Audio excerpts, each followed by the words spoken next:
Alhamdulillah telah kita dengarkan bersama sambutan dari Koordinator PNL Bapak Jeffrey dan Ketua Trustee dari Indonesian Islamic Center Bapak Jamal Lain. Baik, sebelum menginjak ke acara berikutnya, nanti akan ada trommel infak dan sedekah yang akan berputar mengelilingi jamaah, yang nantinya akan keseluruhan total dari infak sedekah jamaah sekalian yang terkumpul pada hari ini akan disumbangkan seluruhnya ke korban bencana alam di Nusa Tenggara Timur.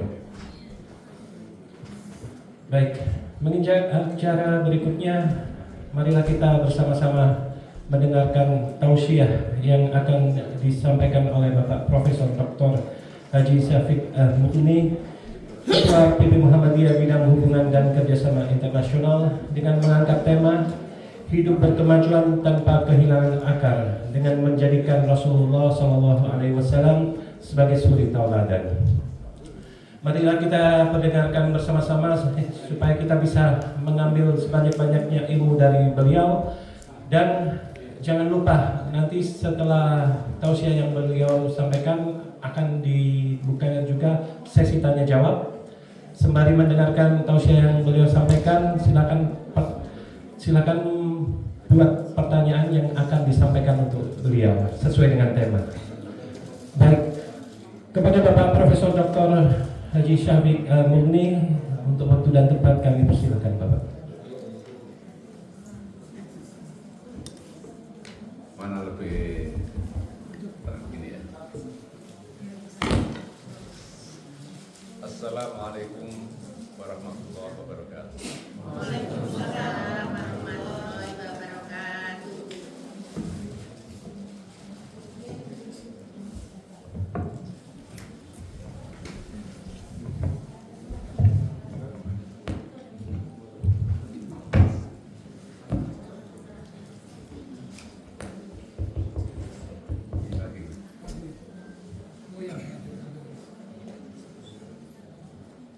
Saya ulangi, Assalamualaikum warahmatullahi wabarakatuh. Waalaikumsalam warahmatullahi wabarakatuh.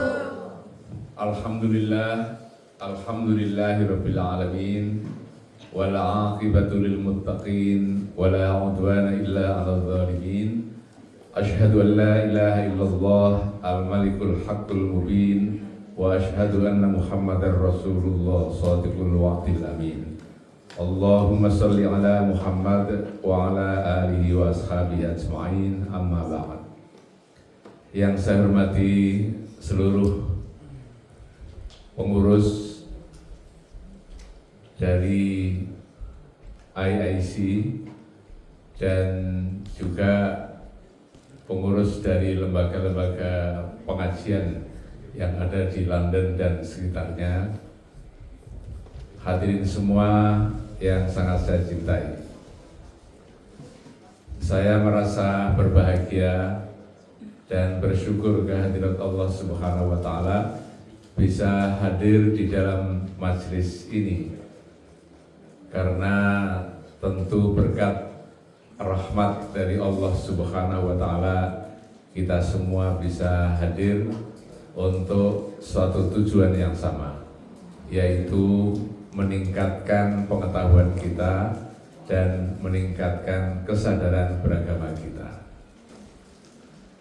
Sebaiknya kita merasa terus kurang daripada kita merasa wah, ini agama saya sudah cukup, pengetahuannya sudah top, maka tidak perlu lagi mendengarkan tausiah. Saya kira ini adalah sikap yang sangat tidak disukai oleh Allah Subhanahu wa Ta'ala. Lebih baik kita merasa kurang dan merasa kurang sehingga berusaha untuk mencari sebanyak-banyaknya dan sebaik-baiknya. Hadirin sekalian, tema yang diberikan oleh pengurus pengajian ini adalah, ya tadi agak panjang, saya susah untuk menghafal. Yang penting adalah Maulid Nabi Muhammad Sallallahu Alaihi Wasallam. Mengapa ini penting? Karena beliau adalah figur seorang yang paling banyak dikaji oleh para ilmuwan. Kalau Bapak Ibu masuk ke perpustakaan besar dan melihat seksi yang berkaitan dengan Islam, maka kajian tentang Nabi Muhammad itu jauh lebih banyak dibandingkan dengan kajian tentang tokoh-tokoh selain Nabi Muhammad SAW. Karena itu kita seharusnya tidak mau kalah dengan mereka, karena banyak penulis itu juga yang bukan Muslim tapi menulis tentang Nabi. Ada yang dengan nada negatif dan ada yang dengan nada positif.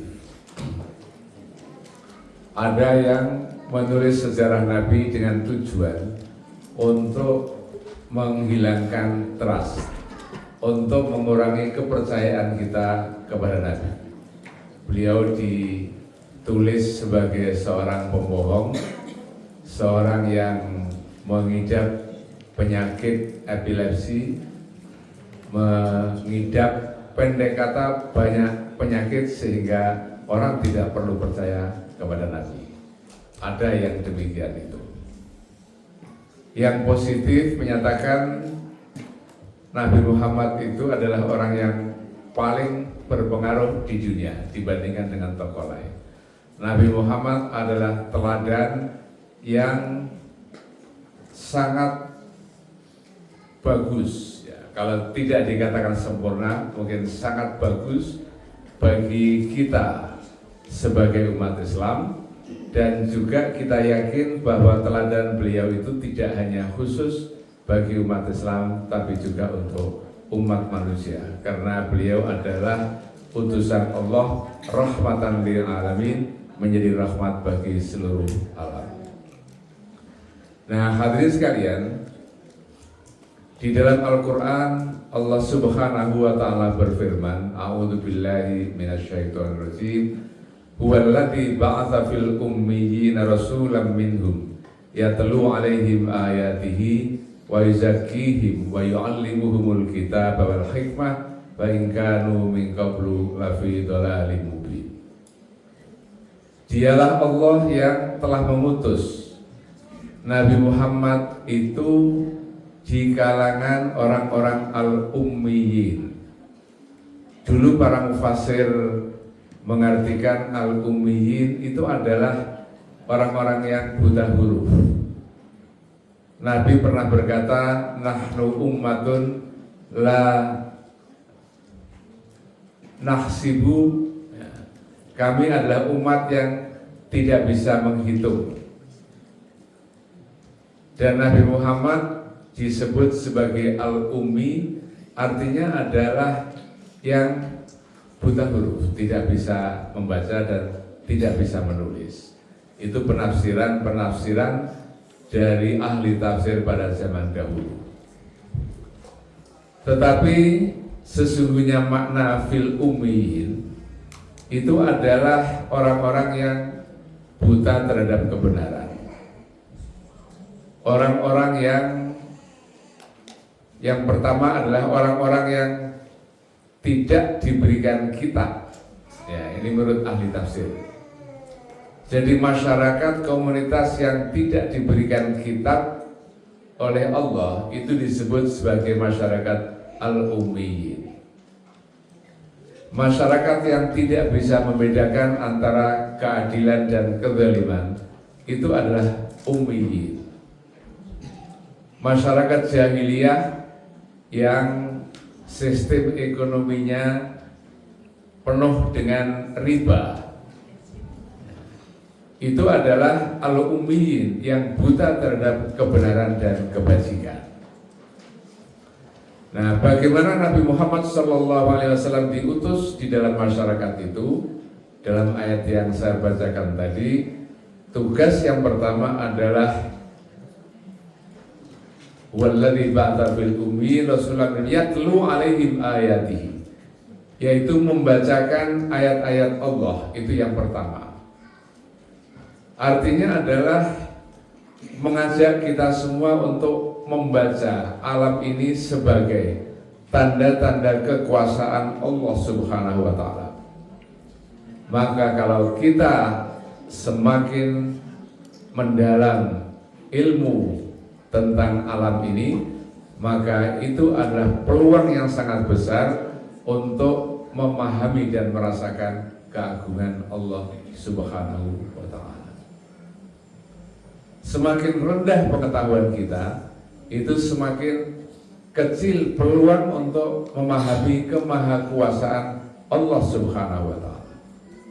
Para ilmuwan, baik ilmuwan fisika, biologi, ilmuwan dalam berbagai bidang, itu sesungguhnya peluang untuk memahami kekuasaan Allah itu sangat besar. Maka tantangan yang diberikan oleh Nabi kita Muhammad SAW adalah yatlu alaihim ayatihi, membacakan ayat-ayat Allah Subhanahu wa Ta'ala. Meskipun Nabi sendiri tidak punya ilmu di bidang itu, tidak seperti saintis, apakah itu Newton, apakah itu bermacam-macam ilmuwan yang sangat kita kenal, tidak seperti itu. Tetapi Rasulullah SAW bertugas untuk mendorong umatnya supaya belajar dan belajar. Dan bahkan di dalam Al-Quran juga disebutkan bahwa orang-orang yang yatafakkaruna fi khalqis samawati wal ard, yang selalu berpikir tentang penciptaan langit dan bumi ini, adalah orang-orang yang disebut dengan ulul albab, orang yang punya pikiran, orang yang punya hati. Yang kedua, tugas atau risalah yang dibawa oleh Nabi kita Muhammad SAW adalah wa yuzakkihim, membersihkan masyarakat. Jadi di masyarakat kita itu banyak penyakit. Tidak ada sebuah masyarakat yang tidak punya penyakit sosial. Pasti ada. Namanya manusia, punya kekurangan, punya kelemahan. Jadi pasti ada kekurangan di dalam kehidupan ini dibanding dengan yang ideal menurut ajaran Islam. Jadi kalau ajaran Islam seperti yang ada di dalam Al-Quran dan Sunnah, itu adalah Islam yang harus kita tuju, kita kejar ke sana. Semakin dekat akan semakin baik. Jangan sampai semakin lama ini semakin menjauh dari cita-cita dari Al-Quran dan Sunnah Rasulullah Sallallahu Alaihi Wasallam. Artinya adalah penyakit itu selalu ada. Penyakit-penyakit moral itu selalu ada, baik serius maupun tidak serius, baik yang bisa ditanggulangi maupun yang tidak bisa ditanggulangi, tapi tidak pernah hilang sama sekali dari masyarakat kita. Ketika Isaac Newton itu dipuji oleh teman-temannya sebagai raksasa, karena dalam kehidupan masyarakat ini kan ada ilmu pengetahuan yang semakin hari semakin maju, tidak pernah surut ke belakang. Ilmu itu diwariskan dari satu generasi ke generasi berikutnya. Tapi apakah yang mengembangkan ilmu pengetahuan itu kebetulan umat Islam atau tidak, itu persoalan lain. Tapi mesti ada yang mengembangkan itu. Tetapi persoalan akhlak, moral yang menjadi objek dari wa yuzakkihim itu bersikap fluktuatif, naik turun. Bisa jadi ketika masyarakat itu memiliki pengetahuan yang tinggi, bisa jadi akhlaknya itu meluncur ke bawah. Ya. Sekolahnya udah top paling atas. Kalau guru agama itu mungkin sudah tingkatan kiai atau ya gus paling tidak. Tetapi bisa jadi ilmu pengetahuan agamanya tinggi, tetapi akhlaknya meluncur ke bawah. Karena itu perlu ada perjuangan untuk mempertahankan akhlak dengan cara wa yuzakihim, membersihkan masyarakat itu dari segala penyakit. Ya, seperti yang dikatakan oleh Isaac Newton ketika beliau dipuji sebagai seorang raksasa di dalam bidang ilmu pengetahuan karena keberhasilannya menciptakan teori teori bukan gravitasi ya, gravitasi ya, betul gravitasi. Maka beliau mengatakan ya, that's because standing on the shoulders of giants. Itu karena berdiri menginjakkan kakinya di atas pundak dari raksasa-raksasa yang lain. Jadi artinya mengapa Nabi kita Muhammad SAW fokus untuk waizakihim ini, karena akhlak itu perlu dijaga. Salah seorang penyair Syauqi Beg mengatakan innamal umamul akhlaqu ma baqiyat fa in humu dhahabat akhlaquhum dhahabu. Sesungguhnya tegaknya sebuah bangsa atau umat itu adalah karena akhlaknya. Apabila akhlak itu hancur, maka hancurlah bangsa itu. Maka ini menjadi risalah yang dibawa oleh Nabi, yaitu membangun akhlak al-karimah supaya kita tidak menjadi umat yang jatuh tersungkur akibat moral yang rendah bagi umat Islam. Yang ketiga, risalah yang dibawa oleh Nabi kita Muhammad SAW adalah wa yu'allimuhumul kitab, dan mengajarkan Alkitab, Al-Quranul Karim. Kita semua alhamdulillah tidak pernah merasa sulit untuk mendapatkan Al-Quran. Kalau yang ingin belajar bahasa Arab supaya paham Al-Quran, tersedia. Tidak kesulitan untuk mencari guru yang mengajarkan bahasa Arab supaya bisa memahami Al-Quran. Kalaupun tidak bisa dengan baik, ada terjemahnya dalam berbagai bahasa. Jadi yang penting adalah kita punya kemauan, mau atau tidak. Ada sebuah cerita, seorang ustadz ditanya, "Ustadz, saya ini belum pandai membaca Al-Quran. Apakah sholat saya sah?" Nah, ustadz tersebut mengatakan, tidak sah. Baca Al-Quran itu harus sesuai dengan hukum tajwid, makhrajnya seperti apa, panjang pendeknya seperti apa, maka sholat itu akan sah. Kalau tidak, maka sholat itu tidak sah.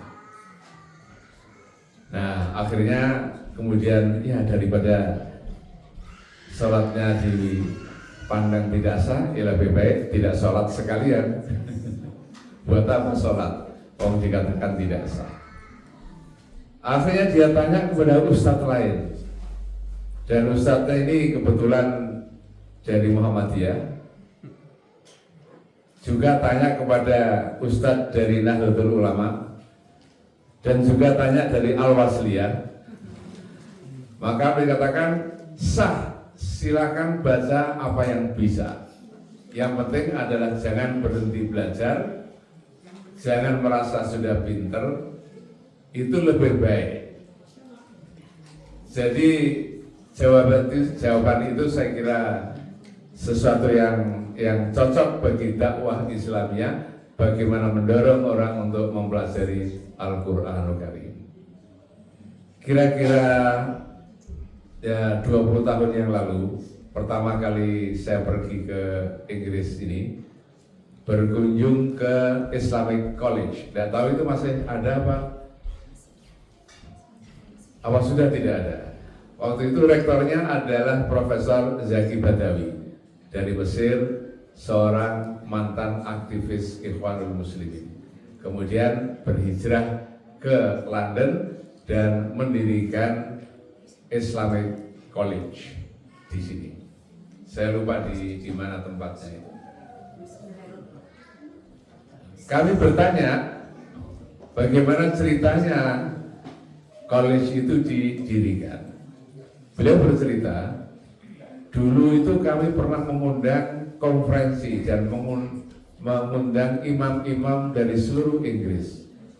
Jumlahnya cukup banyak, kira-kira hampir 200-an. Dan menurut beliau, sebagian besar dari imam-imam itu tidak memiliki kemampuan berbahasa Inggris dengan baik. Sehingga kalau khutbah itu berkhutbah dalam bahasa daerah asalnya. Ya, karena masyarakat di sini itu kan banyak dari berbagai negara dan masing-masing komunitas itu mengundang ustadz, mengundang kiainya dari daerah mereka masing-masing. Maka bahasa Inggrisnya itu kurang bagus sehingga tidak bisa melakukan dakwah dengan baik ke masyarakat yang lebih luas.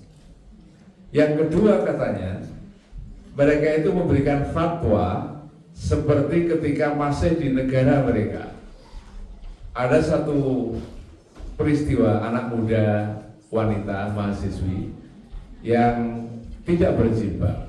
Lalu dia datang ke masjid, tanya kepada imam tersebut bagaimana hukumnya. Maka imam tersebut menjawab, itu haram, Anda wajib berjilbab, menutup kepala, itu adalah syariat Islam, dan kalau Anda tidak mau maka berarti Anda melakukan maksiat terus-menerus, dan itu adalah pelanggaran yang tidak diampuni oleh Allah Subhanahu wa Ta'ala karena terus-menerus. Ini ada sebuah fatwa, kenyataan pemahaman tekstual yang dimiliki oleh seorang ustadz yang pengetahuannya tidak luas, memahami Al-Quran tidak dengan secara kafah, secara menyeluruh, mengambil hadis satu bagian dan kemudian memberikan hukum. Ya, sebenarnya memang menutup aurat itu ajaran Islam. Tetapi apakah harus kita sampaikan dengan cara seperti itu yang membuat penanyanya itu menjadi ketakutan dan akhirnya mengalami split personality, ya. Kepribadian yang terpecah. Dia hidup dari keluarga muslim tetapi hidup di dalam masyarakat sekuler seperti yang ada di Inggris, khususnya London ini. Itu cerita dari Zaki Badawi. Karena itulah maka Islamic College itu dirancang untuk mendidik para imam supaya memiliki wawasan yang luas, supaya dakwah mereka adalah dakwah yang penuh dengan marhamah, bukan dakwah yang menghakimi, tapi dakwah yang mendorong orang untuk semakin baik beragama dari waktu ke waktu. Jadi itu adalah saya kira pentingnya risalah yang dibawa oleh Nabi dalam rangka wa yu'allimuhumul kitab wal hikmah, dan mengajarkan hikmah. Mayyutal hikmah faqad utiya khairan katsira. Barang siapa yang diberikan hikmah, maka dia diberikan kebajikan yang sangat banyak. Jadi di dalam berdakwah ya, itu tegas sekali. Ayat ini menunjukkan bahwa benar itu penting. Kita berpijak pada kebenaran itu adalah sesuatu yang sangat penting. Jangan sampai kita berpijak pada kebohongan atau kesalahan. Jadi benar itu penting. Tetapi di dalam berdakwah itu tidak cukup. Harus ada hikmah, harus ada kebijaksanaan di dalam berdakwah. Allah Subhanahu wa taala berfirman, "A'udzubillahi minasyaitonirrajim. Ud'u ila sabili rabbika bil hikmah wal mau'izatil hasanah wajadilhum billati hiya ahsan." Hendaklah engkau mengajak mereka ke jalan Tuhanmu dengan hikmah, dengan bijaksana.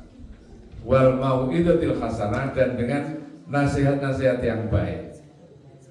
Wajadilhum billati hiya ahsan, dan engkau berdebat, berdiskusi, berpolemik billati hiya ahsan, dengan cara yang terbaik. Jadi itu penting di dalam berdakwah. Seringkali kita melihat saudara-saudara kita yang karena merasa benar lalu semua orang dilawan, ditabrak. Ya. Tidak tahu apa yang terjadi di dalam masyarakat Muslim di London. Ya, saya sering melihat ada sholat, kemudian yang sholat ini ada yang agak merenggangkan kakinya dengan teman yang ada di sampingnya. Maka temannya yang ada di belakang itu karena merasa benar, maka kemudian akhirnya dia diseret, kemudian disuruh merapikan kakinya itu. Nah, pantas saja dia kemudian marah, ini apa-apaan, saya sholat tapi diganggu. Sesungguhnya kalau dia tunggu sampai selesai sholat, kemudian sampaikan apa yang Anda pandang benar, itu akan jauh lebih baik.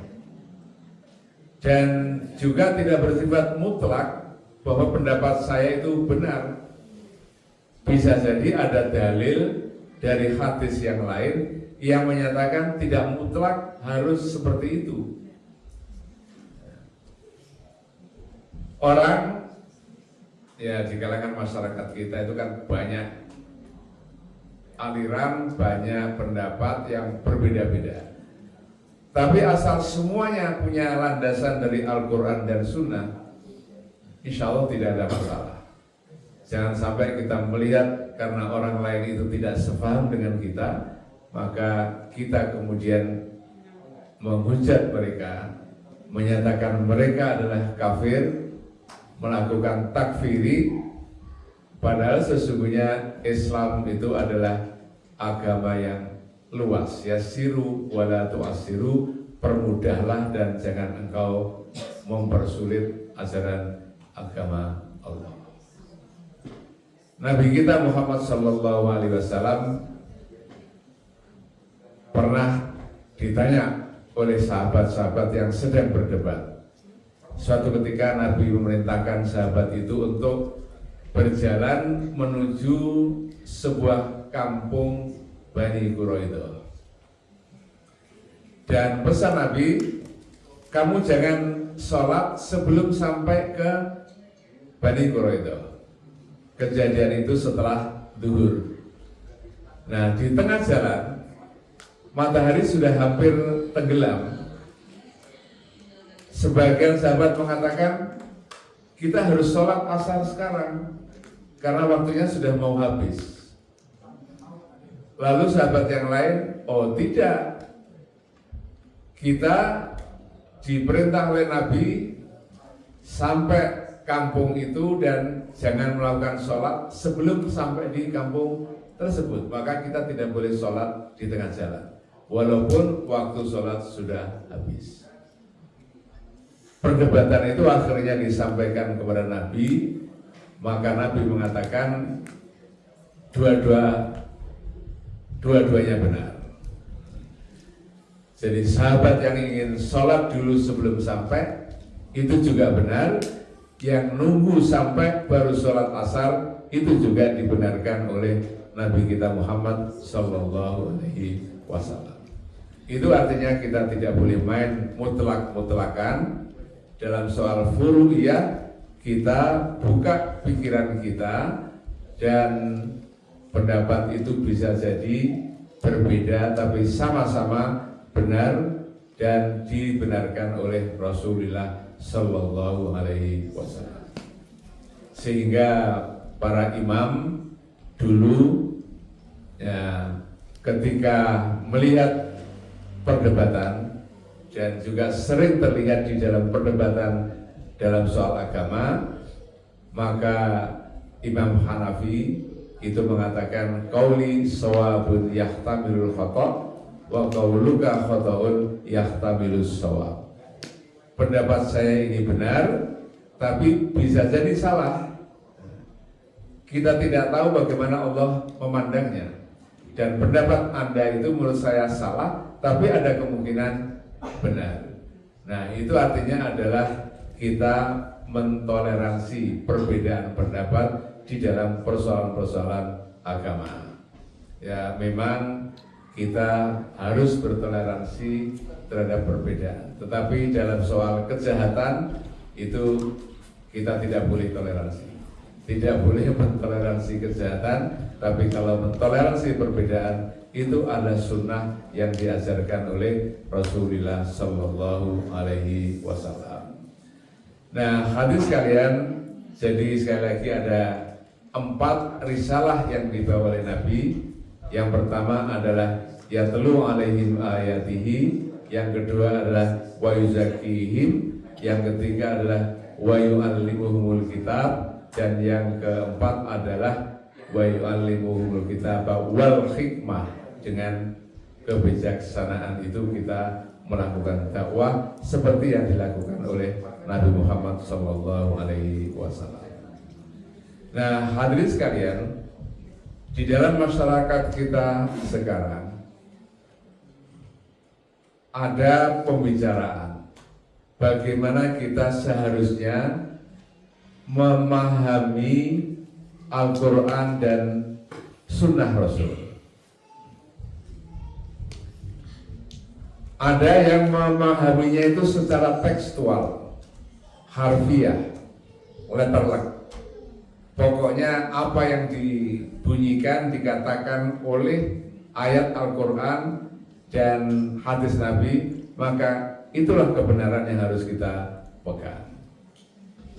Ini kelompok tekstualis yang patok bakrong itu apa ya?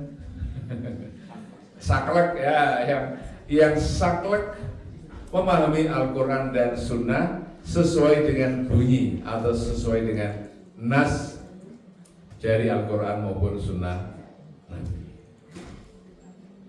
Tetapi ada yang berpendapat bahwa tidak selamanya kita memahaminya secara tekstualis, secara letterlek itu. Karena apa? Karena kita harus memahami apa yang sesungguhnya tersirat di balik yang tersurat. Ketika ada seorang pemilik rumah berkata kepada pembantunya, "Wahai pembantu, kamu harus tetap di rumah. Jangan kemana-mana, jangan keluar, karena saya akan pergi untuk keperluan sesuatu." Ketika terjadi kebakaran, ya, LPG-nya meledak, dia ingat pesan dari pemilik rumah, tidak boleh kemana-mana, tidak boleh keluar rumah. Maka dia memahami, saya harus tetap di rumah, apa yang terjadi tidak peduli. Nah, ini adalah sesuatu yang berbahaya. memahami secara tekstual letterlek ini bisa mengandung bahaya. Karena itu maka harus ada pemahaman yang di luar teks itu. Kita menebak, memahami, menganalisis kira-kira maksudnya apa. Seandainya pembantu itu cerdas sedikit, maka dia berpikir bahwa maksudnya itu bukan tidak boleh keluar rumah, tapi menjaga keamanan dan keselamatan rumah itu. Ya, supaya tidak ada maling yang masuk, supaya tidak ada orang yang usil mengganggu rumah itu, maka kamu harus tetap berada di dalamnya. Itu kalau dia cerdas sedikit ya, memutar otaknya kira-kira memahami apa yang dimaksud. Maka itu juga yang terjadi pada Al-Quran dan Sunnah Rasul. Tentu tidak semuanya kita harus pandai-pandai untuk melihat. Tidak semuanya bisa dipahami secara tekstual dan juga tidak semuanya bisa dipahami secara kontekstual. Jadi masih harus dilihat-lihat. Saya ingin memberikan contoh tentang perbudakan. Walaupun ini isu lama, tetapi bisa jadi sebagian masyarakat kita memahaminya secara tekstual. Di dalam Al-Quran, dalam surat Al-Mu'minun, itu disebutkan bahwa sesungguhnya orang-orang mukmin, qad aflahal mu'minun, berbahagia, beruntung, qad aflahal mu'minun alladzina hum an salatihim khashi'un, yang salatnya khusyuk. Dan terus nanti silakan baca ayatnya sampai kepada frasa walladzina hum li furujihim hafiduna illa ala azwajihim aw ma malakat aymanuhum. Orang-orang mukmin yang beruntung itu adalah orang yang menjaga seksualnya, libidonya, menahan, kecuali terhadap istri-istrinya dan budak-budaknya. Nah, kalau kita pahami secara tekstual berarti melahirkan institusi perbudakan itu boleh, itu Islami. Sebagaimana masyarakat Islam yang lalu juga mempraktekkan. Jadi kita kalau punya pembantu dan kita merasa itu membeli pembantu asisten rumah tangga dan kemudian itu kita anggap sebagai budak, maka kita bisa berhubungan seksual dengan pembantu itu karena memahaminya secara tekstual. Tetapi kalau kita mendalami sejarah dari masyarakat Islam pada zaman Nabi tentu lain. Perbudakan pada zaman Nabi itu satu hal yang tidak mungkin bisa dihapus. Karena masyarakat Romawi, masyarakat Persia itu masih menggunakan sistem perbudakan, masih melegalkan. Nah, peperangan sering terjadi kalau umat Islam tidak mengakui adanya perbudakan. Bagaimana kalau tentara dari Romawi maupun Persia itu ditahan, ditangkap, tidak boleh dijadikan budak. Padahal tentara Muslim kalau ditangkap oleh mereka itu dijadikan budak. Nah, supaya ada keseimbangan, maka pada zaman Nabi terpaksa situasi itu mengharuskan dipertahankannya sistem perbudakan. Tetapi ayat-ayat Al-Quran yang lain, fakku rokobah au it'amun fi yaumin di masubah dan lain sebagainya, ajaran Nabi tentang memerdekakan budak itu sesungguhnya maknanya adalah tidak boleh ada perbudakan. Semua orang harus merdeka. An-nasu sawasiyatun ka'asnanil musht. Manusia itu sama di hadapan Allah seperti geriginya sisir. Tapi orang sekarang punya sisir yang tidak rata. Nah, tapi sisir yang zaman dulu itu rata, dan ini menjadi perumpamaan bahwa manusia itu sama derajatnya. Inna akramakum indallahi atqakum. Yang membedakan hanyalah takwa kepada Allah Subhanahu wa taala. Jadi kalau kita melihat esensi ajaran Islam yang tidak memperbolehkan adanya perbudakan, maka kita bisa menghukumi bahwa sesungguhnya esensi Islam itu adalah mengharamkan adanya perbudakan.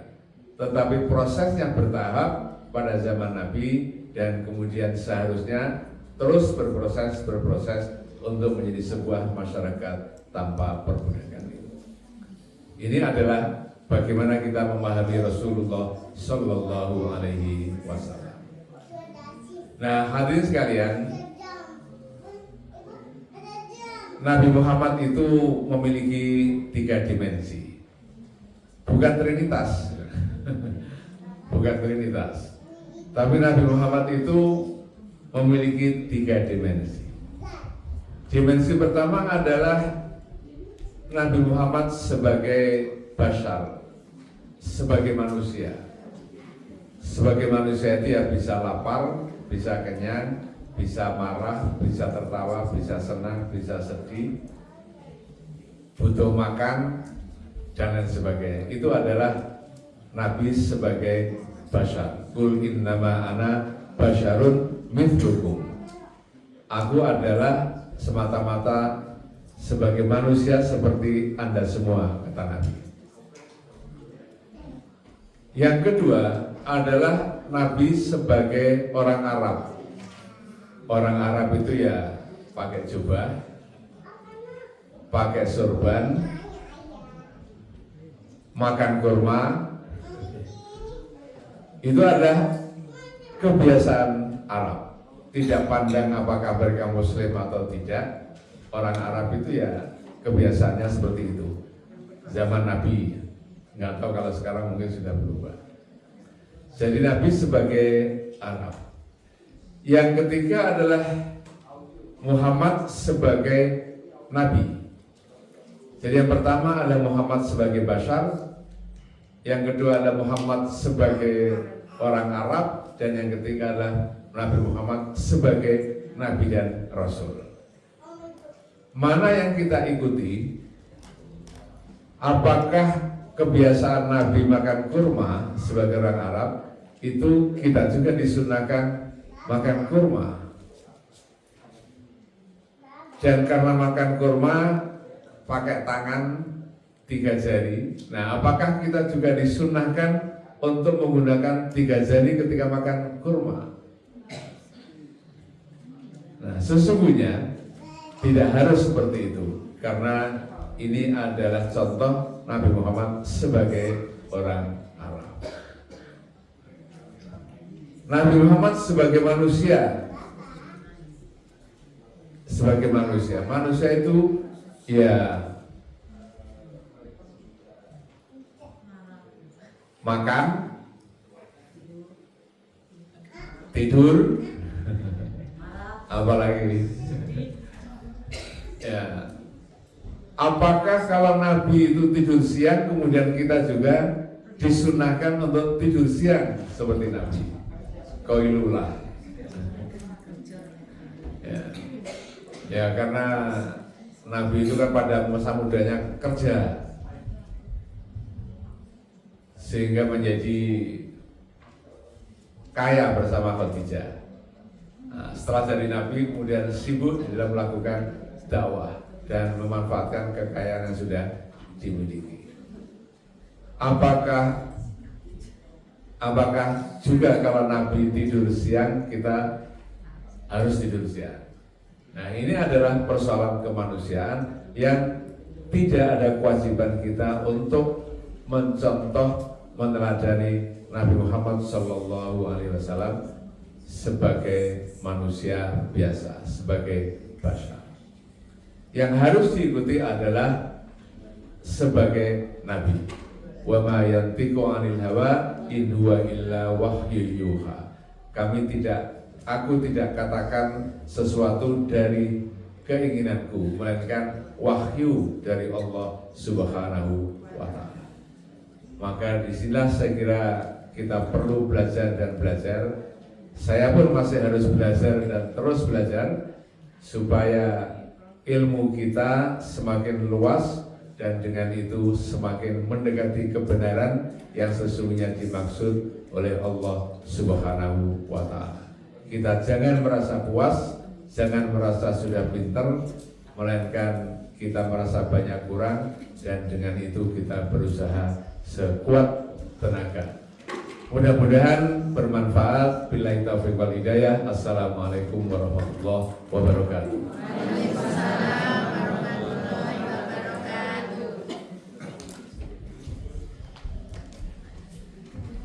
Alhamdulillah telah kita dengarkan bersama tausiah yang telah disampaikan oleh Bapak Profesor Dr. Syafiq Al-Mughni.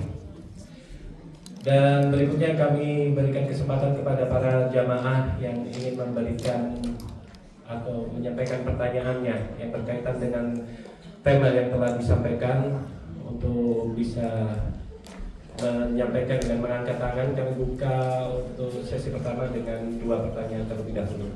Silakan. Baik, itu yang pertama.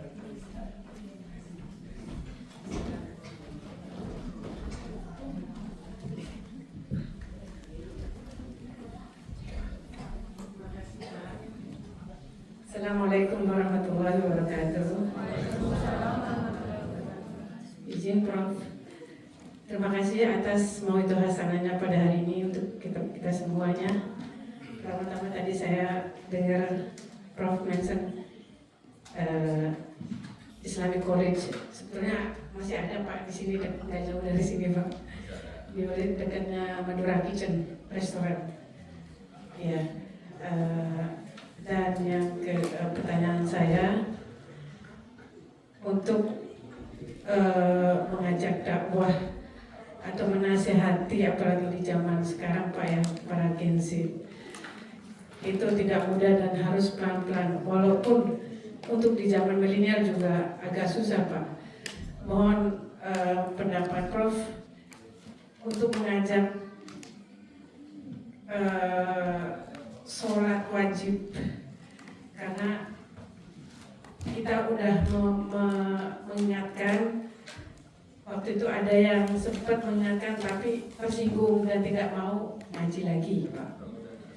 Bagaimana menurut Prof cara mengajak kita untuk agar mau bersolat wajib ini Pak? Terima kasih Prof. Assalamualaikum warahmatullahi wabarakatuh. Biaya dan biaya. Saya jawab satu persatu ya, biar tidak lupa.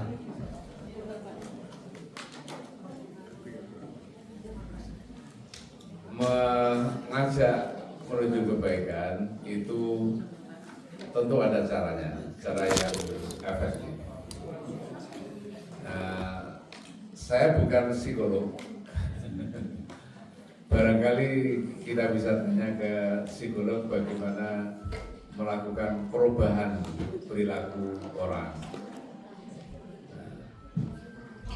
Kalau saya adalah mendalami agama, maka jawabannya akan berbeda dengan psikolog. Bukan bertentangan, tapi mungkin caranya berbeda. Kalau ada hadis Nabi kita Muhammad SAW yang menyatakan, man ro'a minkum mungkaron, barang siapa di antara kamu yang melihat kemungkaran, tidak sholat itu kan kemungkarannya, fal yughayyirhu biyadihi, maka robalah dengan kekuasaan. Nah, saya tidak setuju itu tangan maksudnya dipukul. Saya tidak setuju, tapi itu artinya adalah iyad itu bisa berarti kekuasaan. Maka dengan kekuasaan yang kita miliki kita bisa melakukan perubahan.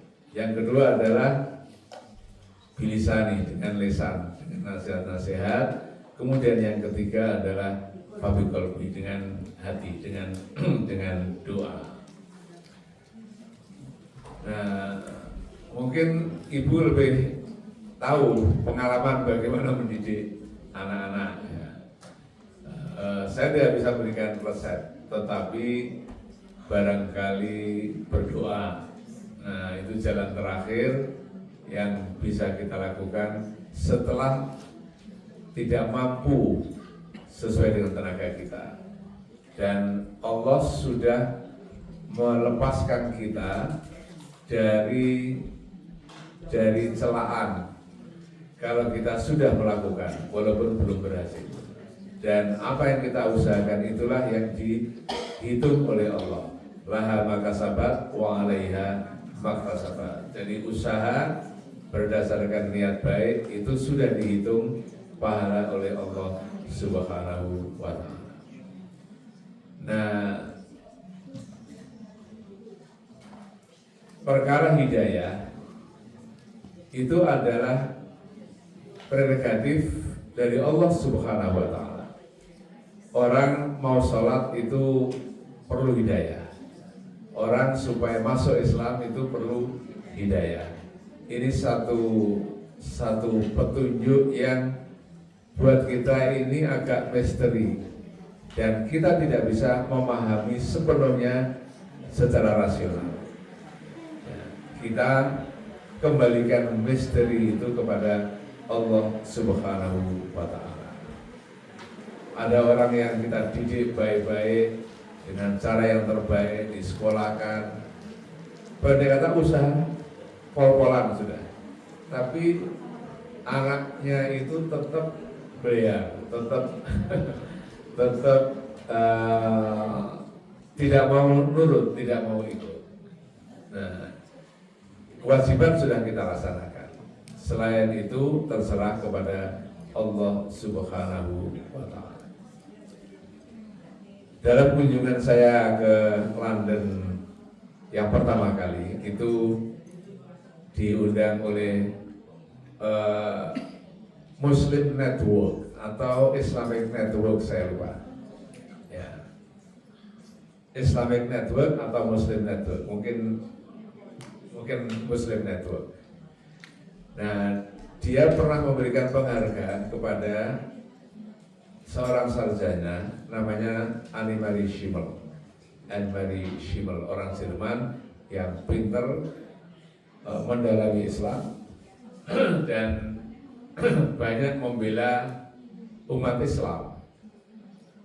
Ya, baik ketika ada karikatur Nabi Muhammad di Jylland Posten di Denmark kalau tidak salah, dan umat Islam marah. Nah, Anne-Marie Schimmel ini ikut marah dan berceramah di mana-mana tentang Nabi Muhammad SAW, sehingga orang banyak tahu siapa Nabi Muhammad itu. Ketika peristiwa apa lagi? Ya, pendek kata sekitar penghinaan terhadap Nabi, Anne-Marie Schimmel selalu tampil untuk membela. Dia mengatakan bahwa poster atau karikatur itu adalah penghinaan terhadap Nabi yang disucikan oleh umat Islam. Dan saya termasuk orang yang marah melihat karikatur itu, kata Anne-Marie Schimmel. Tetapi apakah beliau sudah masuk Islam atau belum? Nah, ketika menjelang wafat itu beliau berpesan ingin supaya diproses jenazahnya secara Islam. Yang kedua pesannya adalah di nisannya itu ditulis an-nasuniyam faida matu intabahu. Sesungguhnya manusia ini semua sedang tidur nyenyak, dan apabila meninggal barulah bangun dari tidur yang panjang itu. Ini wasiat dari Anne-Marie Shimol. Dan memang kemudian jenazahnya itu diurus oleh Syekh Zaki Yamani, mantan Menteri Perminyakan Arab Saudi, yang tidak tahu apakah tinggal di London ini atau di mana, tapi yang jelas beliau kemudian mengurus jenazahnya itu. Tetapi keluarganya menyatakan Ali Mari Shimol bukan Muslim. Nah sudah, kalau sudah begitu maka kita serahkan kepada Allah Subhanahu wa Ta'ala. Kalau dia Muslim, ya seperti Raja Najasyi yang berkuasa di Ethiopia, dan Nabi Muhammad ketika melihat sahabatnya di Mekah itu diancam, dizalimi, dipersekusi oleh orang-orang musyrik di Mekah, Nabi memerintahkan sahabatnya untuk berhijrah ke negeri Yaman, bukan Yaman, Ethiopia. Nah, ketika situasi Mekah sudah agak aman, sahabat itu kembali ke Mekah dan terdengarlah berita Raja Najasyi itu kemudian meninggal dunia. Maka Allah memerintahkan Nabi Muhammad supaya melaksanakan sholat gaib. Itu artinya adalah walaupun orang lain tidak tahu bahwa dia sudah masuk Islam, walaupun Nabi sendiri tidak tahu bahwa beliau sudah masuk Islam, tetapi bisa jadi Allah yang paling tahu dan kemudian memberitahukan bahwa Raja Najasyi itu sudah menjadi Muslim. Tetapi kalau belum masuk Islam, ya ada contohnya. Ya, Abu Thalib, paman Nabi yang membela dakwah Nabi, yang pasang badan ketika Nabi diancam, disakiti oleh orang-orang Quraisy, tetapi sampai dengan akhir hayatnya belum mengucapkan kalimat syahadah. Maka Allah menurunkan innaka la tahdi man ahbabta walakinallaha yahdi may yasha. Sesungguhnya Allah menunjukkan siapa yang Dia kehendaki, dan Allah tidak memberikan hidayah kepada yang Dia kehendaki.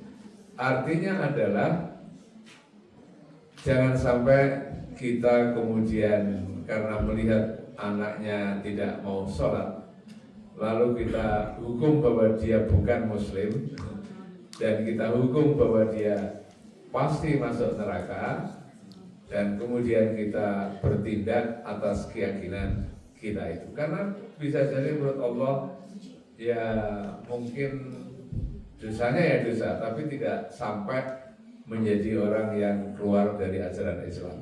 Sekalipun hadis Nabi juga menyatakan bahwa sholat itu penting, sholat imaduddin. Nah, tetapi kita masih punya reserve yang terakhir, ialah semuanya kita serahkan akhirnya kepada Allah Subhanahu wa Ta'ala, dengan arti kita tidak putus asa. Kita masih terus berusaha dan berdoa supaya anak itu menjadi anak yang baik dan mau melaksanakan sholat. Saya kira itu jawaban yang agak sedikit panjang. Maksudnya supaya waktunya habis dan tidak ada pertanyaan lain. Lanjut, Prof. Ada lagi?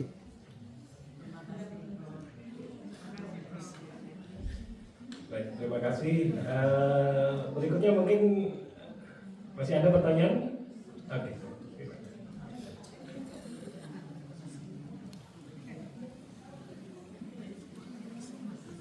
Assalamualaikum warahmatullahi wabarakatuh, Prof. Saya Faris, Prof. Tadi Prof bilang bahwa ada ayat-ayat yang bisa atau harus mungkin ditafsirkan secara tekstual, dan sebaliknya ada yang bisa atau harus mungkin ditafsirkan secara kontekstual. Nah, apakah mungkin bagi awam, mungkin saya khususnya mungkin yang awam, apakah mungkin sebagai awam bisa mengidentifikasi ayat-ayat yang bisa ditafsirkan secara kontekstual maupun kontekstual supaya kita bisa mendalaminya lebih lanjut. Terima kasih, Prof. Ya. ayat-ayat yang berkaitan dengan akidah, keyakinan, itu pada umumnya ayat yang perlu difahami secara tekstual.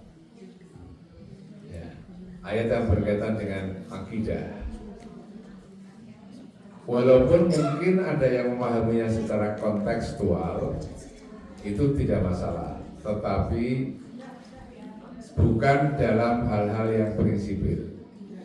Soal akidah, misalnya ketauhidan, kekuasaan Allah, kemahakuasaan Allah, kemudian surga dan neraka, kehidupan setelah kiamat misalnya. Itu adalah hal-hal yang fundamental yang harus kita pahami secara tekstual. Nah, tetapi yang bersifat hukum, ya, yang bersifat dengan hukum itu pada umumnya, itu artinya ada pengecualian.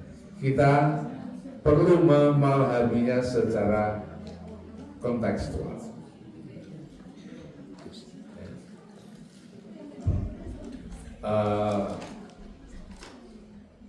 Misalnya, ya tadi sudah saya contohkan, ini kan persoalan hukum ya, soal perbudakan dan lain sebagainya. Misalnya contoh lain adalah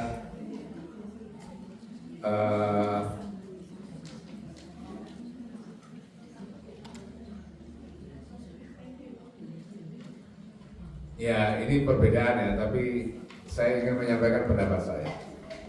Ketika Nabi mengatakan sumu liru'yati wa aftiru liru'yati, yang artinya hendaklah kamu mulai puasa karena melihat bulan, dan kemudian kamu juga harus mengakhiri puasa ketika melihat bulan. Kalau makna tekstualnya ialah memang melihat dengan mata kepala.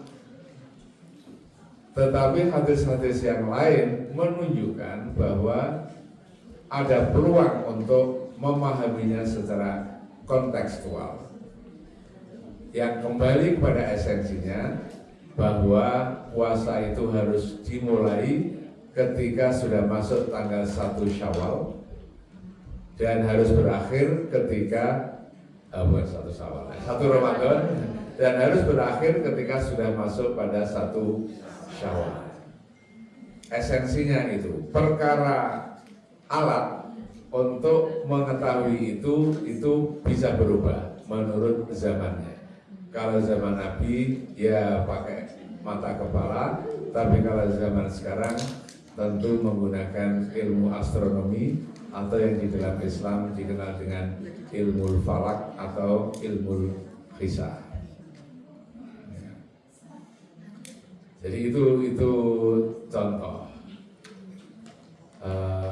Apa ada lagi ya contoh?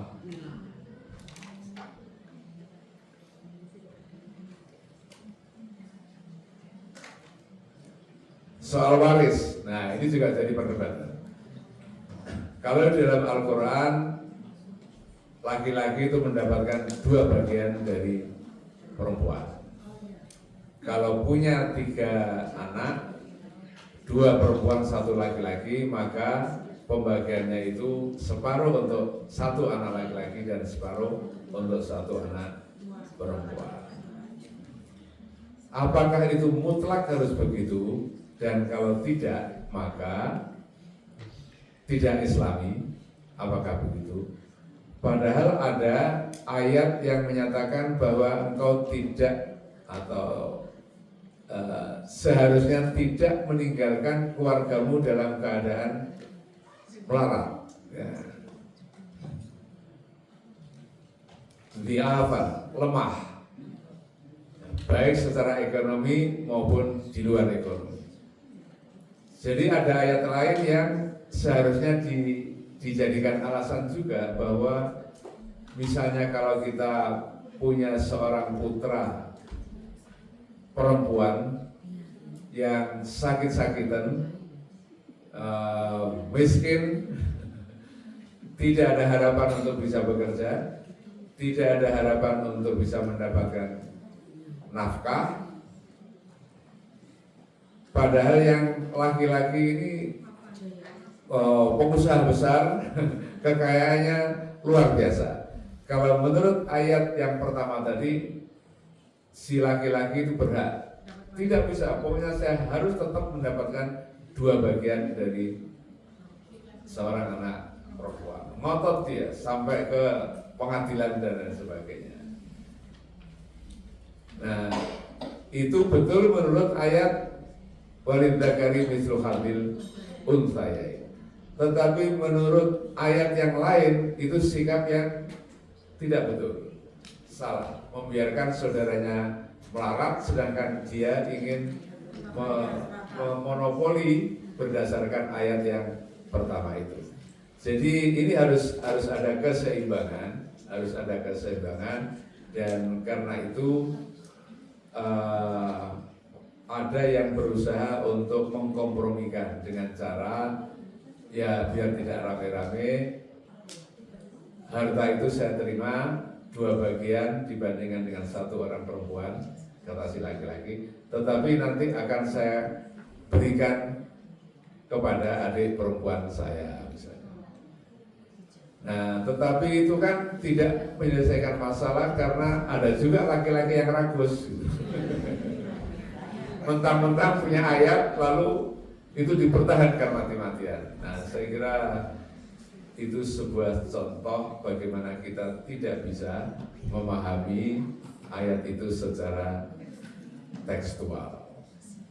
Kita harus lihat bagaimana kondisi ekonomi berdasarkan perbedaan gender ini pada zaman Nabi Muhammad Sallallahu Alaihi Wasallam, dan kemudian kita terapkan pada zaman sekarang dengan tetap menjaga semangat keadilan ekonomi itu, keadilan distributif, tanpa melanggar ayat Al-Quran itu, hanya dengan cara menafsirkan ayat tersebut.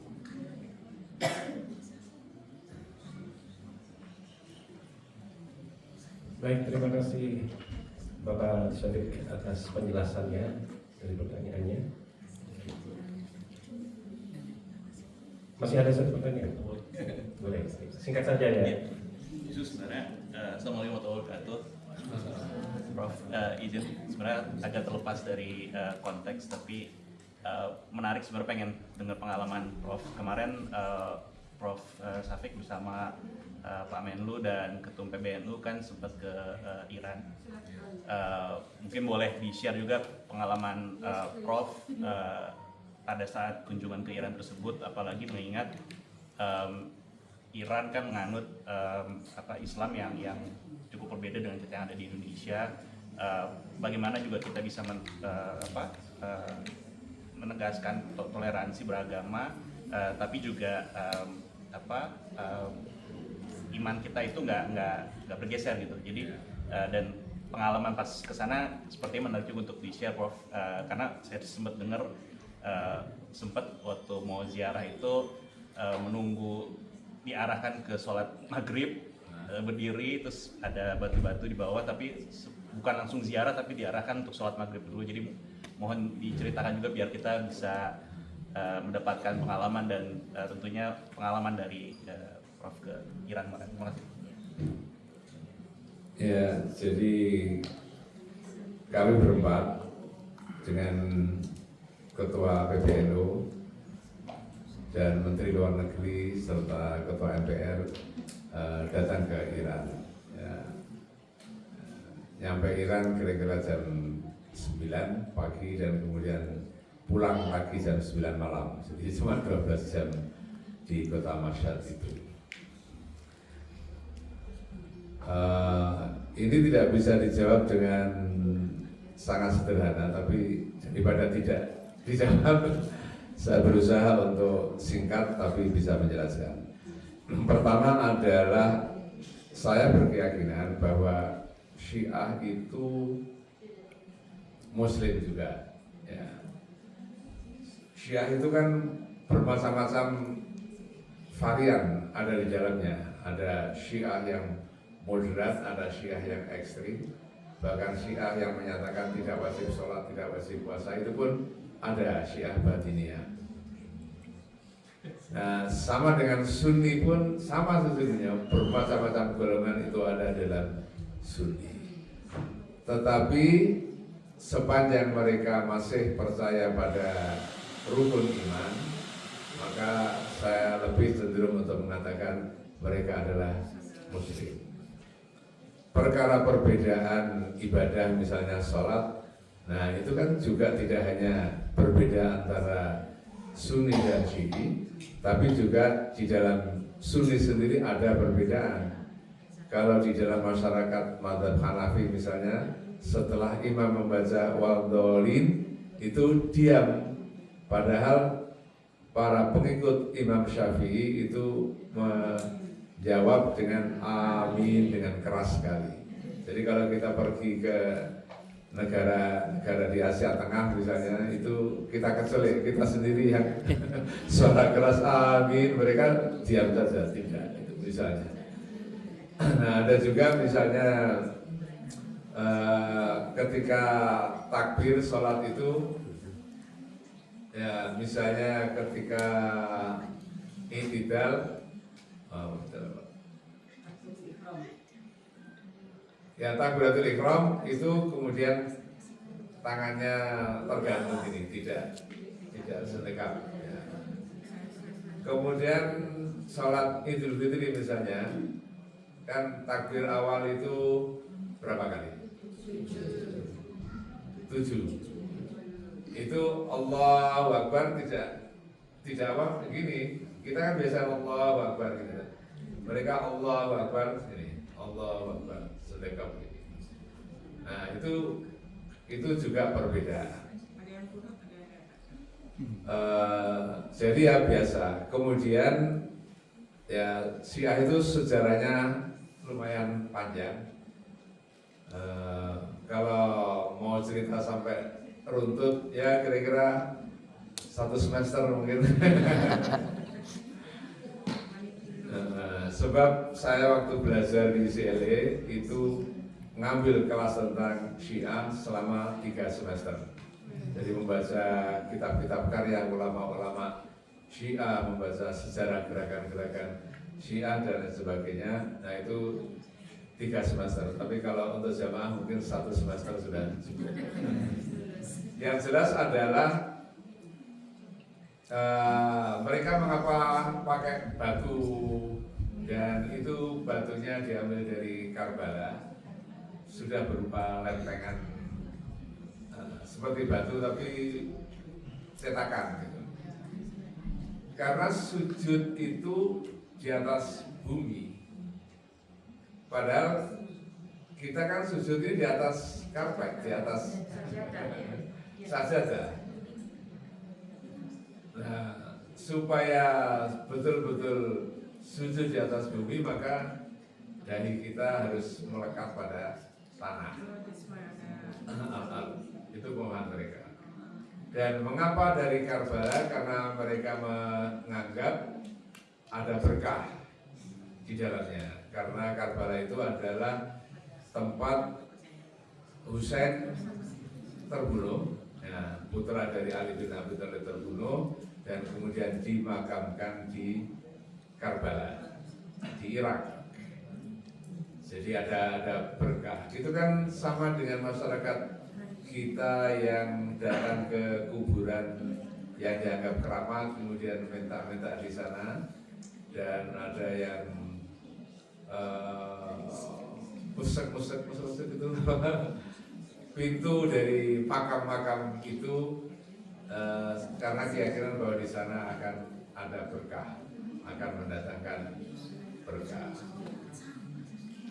Kemudian apa lagi tentang Syiah? Nah, soal kepemimpinan misalnya, itu Syiah yakin bahwa sesungguhnya yang menggantikan Nabi setelah wafat itu adalah Ali bin Abi Thalib. Nah, setelah Ali bin Abi Thalib wafat, maka kemudian putranya, terus cucunya dan lain sebagainya. Selain itu dianggap tidak sah oleh orang-orang Syiah. Tapi ini kan persoalan politik, ya, persoalan kepemimpinan. Jadi saya kira tidak termasuk landasan atau dasar agama, tidak termasuk ajaran-ajaran yang usuliyah, yang prinsipil, karena itu persoalan kepemimpinan. Kawin mut'ah, ya kawin mut'ah, ibu-ibu sudah tahu ya kawin mut'ah itu apa ya? Kawin kontrak. Kawin kontrak. Jadi kalau saya sebagai seorang Syiah misalnya pergi ke London, kemudian istri saya kan di rumah di Sidoarjo, maka di sini saya kawin kontrak, misalnya untuk 2 bulan atau 3 bulan, itu boleh. Tetapi masyarakat Iran sekarang itu menentang, dan di kalangan ulama Syiah sudah tidak dipraktekkan lagi. Bukan karena dilarang oleh Nabi, tapi mereka mengatakan situasinya tidak mengharuskan saya untuk melakukan itu. Jadi itu mungkin perbedaan yang sering jadi kontroversi ya, tentang kawin mut'ah itu. Tapi sesungguhnya kalau kita pikir-pikir ya, kalau mereka memang percaya bahwa itu ajaran Nabi, kan tidak masalah, asal tidak ada kezaliman. Pertama sudah memang akadnya 3 bulan atau 4 bulan, sudah sama-sama sepakat, sudah sama-sama setuju, sama-sama rela, dan sama-sama butuh misalnya. Nah, kenapa tidak? Misalnya, itu menurut mereka, bukan menurut saya. Itu jawaban mereka. Jadi ya sudah, kita kembalikan saja bahwa kita punya pendapat masing-masing yang memang berbeda dengan pendapat mereka, tapi tidak sampai kita mengatakan mereka kafir, mereka bukan muslim. Nah, sekarang ini kan sering ada politisasi fatwa karena tidak suka pada Iran, maka mereka mengatakan Iran itu lebih jahat daripada orang-orang Eropa yang beragama Kristen. Karena apa? Karena Iran itu Syiah, dan Syiah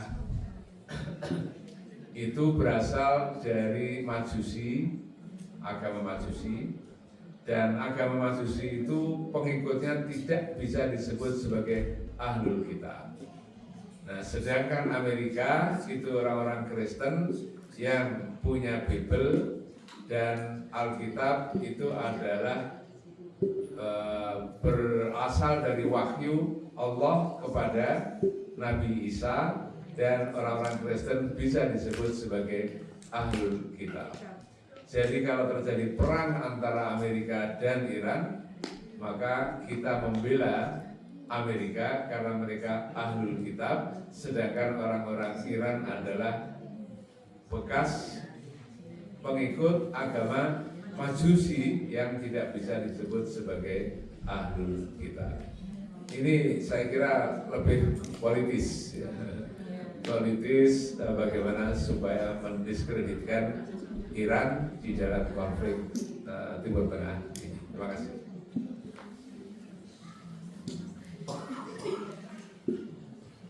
Baik, terima kasih. Ya, untuk sesi tanya jawabnya sudah selesai ya. Untuk berikutnya pengumuman untuk amal sedekah jariyah, infak sedekah jariyah untuk hari ini terkumpul sebanyak 432 pound sterling dan 2 US dollar. Dan kemudian untuk berikutnya kami ucapkan terima kasih untuk penyedia konsumsi hari ini untuk acara pengajian masyarakat Indonesia London dari kelompok 4 dengan koordinatornya Ibu Anggrek Jeffrey.